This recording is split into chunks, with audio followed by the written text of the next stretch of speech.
নমস্কাৰ বন্ধু বান্ধৱীসকল স্বাগতম জনাইছো job education YouTube channel to জবলৈ টু জব চেনেলৰ জৰিয়তে আমি অসম তথা ভাৰতৰ চৰকাৰী বেচৰকাৰী চাকৰি বিজ্ঞাপন আলোচনা কৰোঁ। আজিও ঠিক তেনেধৰণে এটা বিশেষ বিজ্ঞাপনৰ বিষয়ে আলোচনা কৰিম। গতিকে বন্ধু বান্ধৱীসকল ভিডিঅ'টো শেষলৈকে চাব। আমি এই ভিডিঅ'ৰ জৰিয়তে কোন বিভাগত নিযুক্তি হ'ব, কিমানটা খালী পদ আছে, বয়স কিমান হ'ব লাগিব আৰু শিক্ষাগত অৰ্হতা কিমান লাগিব, আবেদনৰ অন্তিম তাৰিখ, দৰমহা কিমান হ'ব, এই সকলোবোৰ জানিবলৈ আপোনালোকে ভিডিঅ'টো শেষলৈকে চাব। যদি আপোনালোক মোৰ চেনেলত প্ৰথমবাৰলৈ আহিছে তেনেহ'লে চেনেলটো ছাবস্ক্ৰাইব কৰি দিব।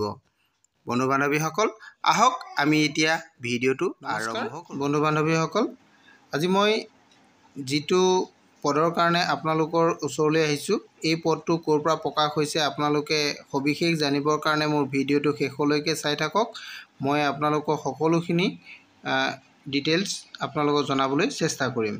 ইয়াতে এছিষ্টেণ্ট কামাণ্ডেণ্ট ৰিক্ৰুইটমেণ্ট হয়, ইয়াতে কামাণ্ডেণ্ট পদৰ কাৰণে ভেকেঞ্চি আহিছে। ইয়াৰে সকলোখিনি ডিটেইলছ জানিবৰ কাৰণে আপোনালোকে মোৰ ভিডিঅ'টো শেষলৈকে চাই থাকক। মই আপোনালোকক দেখাই দিছোঁ। ইয়াতে আপোনালোকে এইটো দেখা পাইছে border security force. Border security ফ'ৰ্চৰ ফালৰ পৰা বিজ্ঞাপন আহিছে। ইয়াতে বহুত পদ আছে, ভেৰিয়াছ পদ আছে। আপোনালোকে সকলোখিনি ভালধৰণে চাওক, তেতিয়া জানিব পাৰিব। ইয়াতে দৰমহাটো আপোনালোকে দেখা পাইছে কিমান হ'ব পাৰে, কিমানৰ পৰা কিমান হ'ব আপোনালোকে এইটো নিশ্চয় দেখা পাইছে। 56,100ৰ পৰা 1,77,500লৈকে দৰমহাটো হ'ব। আৰু ইয়াতে কিমান পদ আছে আপোনালোকে সকলোখিনি চাই ল'ব পাৰিব। এছিষ্টেণ্ট কামাণ্ডেণ্ট ৰিক্ৰুইটমেণ্ট 2024 এইটো আপোনালোকে নিশ্চয় দেখা পাইছে।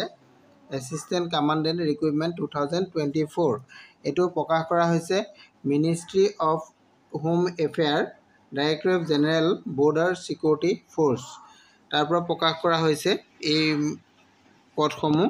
ইয়াতে টোটেল পদ বহুত আছে। আপোনালোকে এই পদসমূহৰ বিষয়ে সবিশেষ জানিবৰ কাৰণে ইয়াৰ অফিচিয়েল যিটো ৱেবছাইট হয়, ৱেবছাইট আপোনালোকে এইটো দেখা পাইছে, এইটো অফিচিয়েল ৱেবছাইট।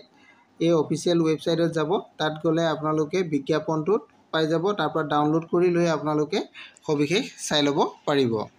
আৰু ময়ো ইয়াতে আপোনালোকক কিছু দেখাবলৈ চেষ্টা কৰি আছোঁ। আপোনালোকে চাওক, এইটো যিহেতু BSFৰ পদ, ইয়াতে আপোনালোকৰ ইম্পৰ্টেণ্ট মই ডেটকেইটা দেখাই দিছোঁ। ইয়াতে যিটো অনলাইন আবেদন হ'ব, অনলাইন আবেদনটো আপোনালোকৰ 2 জুনৰ পৰা আৰম্ভ হৈছে। ইয়াৰ লাষ্ট ডেটটো হ'ব 1 জুলাই। 1 জুলাইলৈকে আপোনালোকৰ ইয়াত অনলাইন আবেদন আপোনালোকে কৰিব পাৰিব। আৰু ইয়াতে ভেকেঞ্চি কিমান আছে এই সকলোখিনি আপোনালোকে পাই যাব। মই আপোনালোকক এটা এটাকৈ দেখাই গৈ থাকিম। নেম অফ দ্য পোষ্টটো হৈছে এছিষ্টেণ্ট কামাণ্ডেণ্ট। ইয়াৰে 2টা পোষ্ট খালী আছে।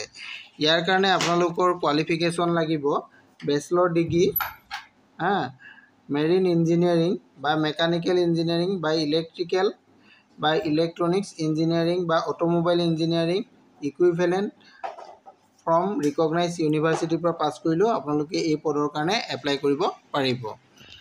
ইয়াৰ বয়সটো আপোনালোকৰ লাগিব 22 বছৰৰ পৰা 28 বছৰৰ ভিতৰত হ'ব লাগিব। আৰু দৰমহাটো আপোনালোকৰ এইটো দেখাই দিছোঁ 56,100ৰ পৰা 1,77,500লৈকে এইটো দৰমহাটো হ'ব। আৰু এই পদৰ কাৰণে এপ্লাই কৰিবলৈ আপোনালোকৰ ইয়াতে কোনো ধৰণৰ ফিজ আপোনালোকে পে'মেণ্ট কৰিব নালাগে। এইটো আপোনালোকে দেখিছে এপ্লিকেশ্যন ফিজ,